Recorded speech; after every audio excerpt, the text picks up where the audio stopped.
Hello everyone, আমি আবার চলে এসেছি পাস্তার রেসিপি নিয়ে। চলো আজকের পাস্তা রেসিপি করা যাক। প্রথমেই মা বাটিতে বেশ অনেকটাই পাস্তা নিয়ে নিয়েছে। এবার এখানে দেখো দুটো ডিম মা ফ্রিজ থেকে বার করে রেখেছে, আর এখানে ভেজিটেবলগুলো কাটা আছে। প্রথমে এখানে আছে গাজর, আদা, রসুন, ধনে পাতা কুচি কুচি করে কাটা আছে, এবং পেঁয়াজ, কাঁচা লঙ্কা, টমেটো আর ক্যাপসিকাম। এবার মা গ্যাস জ্বেলে নিয়ে তাতে লবণ এবং জল এবং সাদা তেল দিয়ে বেশ এটাকে গরম করে নেবে। এতেই পাস্তা দিয়ে সেদ্ধ হবে। দেখো এতে পাস্তা ঢেলে নিচ্ছে। এখানে পাস্তা প্রায় সেদ্ধ হয়ে গেছে, গ্যাস অফ করে দিয়েছে। এখানে একটা শুকনো কড়ায় সর্ষের তেল ঢেলে নিয়েছে। সর্ষের তেলটাকে চারিদিকে এইভাবে লাগিয়ে দেওয়ার পর এতে মা সেই দুটো ফাটানো ডিম দিয়ে দিচ্ছে।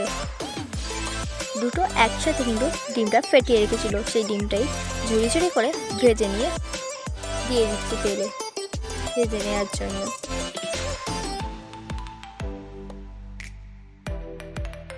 এখানে দেখো ডিমগুলো ঝুড়ি ঝুড়ি করে ভাজা হয়ে গেছে। এখানে গ্যাসে তেল নিয়ে প্রথমেই দিয়ে দিচ্ছে পেঁয়াজ কুচিগুলো। পেঁয়াজ কুচিগুলো বেশ ভালো করে নেড়ে নিল, যাতে ভালো করে পেঁয়াজটা ভাজা হয়ে যায়।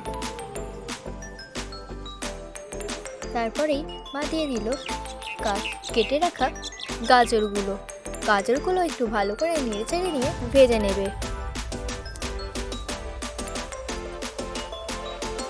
তারপর পেঁয়াজের গাজরগুলো ভেজে নেওয়ার পর ক্যাপসিকামও ভেজে নিচ্ছে।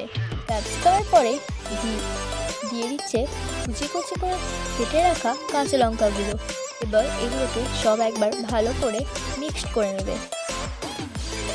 মানে ভালো করে ভেজে নেবে, এবং তাতে পরিমাণ মতো একটু অল্প করে নুন দিয়ে দিচ্ছে।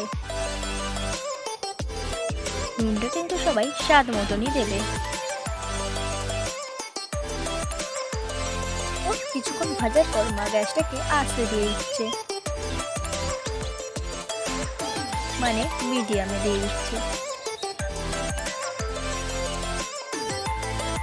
কিছুক্ষণ ভেজিটেবলগুলো ভাজার পর দেখতে পাচ্ছ কালারটা পুরোই চেঞ্জ হয়ে যাচ্ছে, তাই না?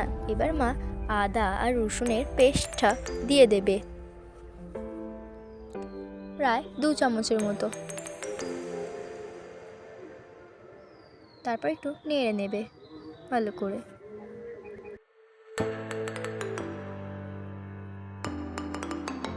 দেখো কিছুক্ষণ ভাজার পর মা কেটে রাখা টমেটোগুলো দিয়ে দিচ্ছে। টমেটো ওখানে একটাই দিয়েছে।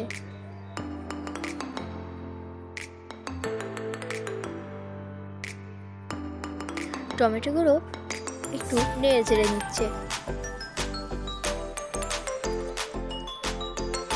এবার দেখো এতে অ্যাড করছে টমেটো কেচাপ, একটু বেশি করে দিচ্ছে, কারণ আমরা টমেটো কেচাপ একটু বেশি খাই, মানে একটু বেশি পছন্দ করি। তাই আমার মা প্রত্যেকবারই একটু বেশি করে টমেটো কেচাপটা দেয়।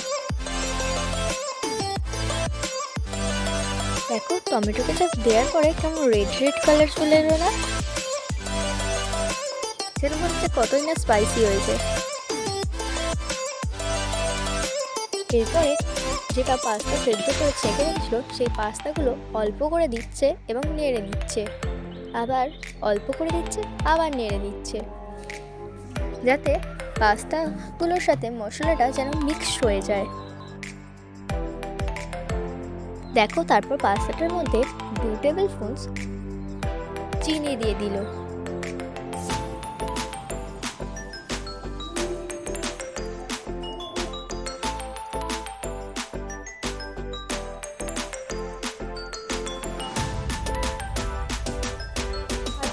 পাস্তা রেসিপিটা ভালো লেগে থাকে তাহলে অবশ্যই লাইক অ্যান্ড সাবস্ক্রাইব করে দেবেন।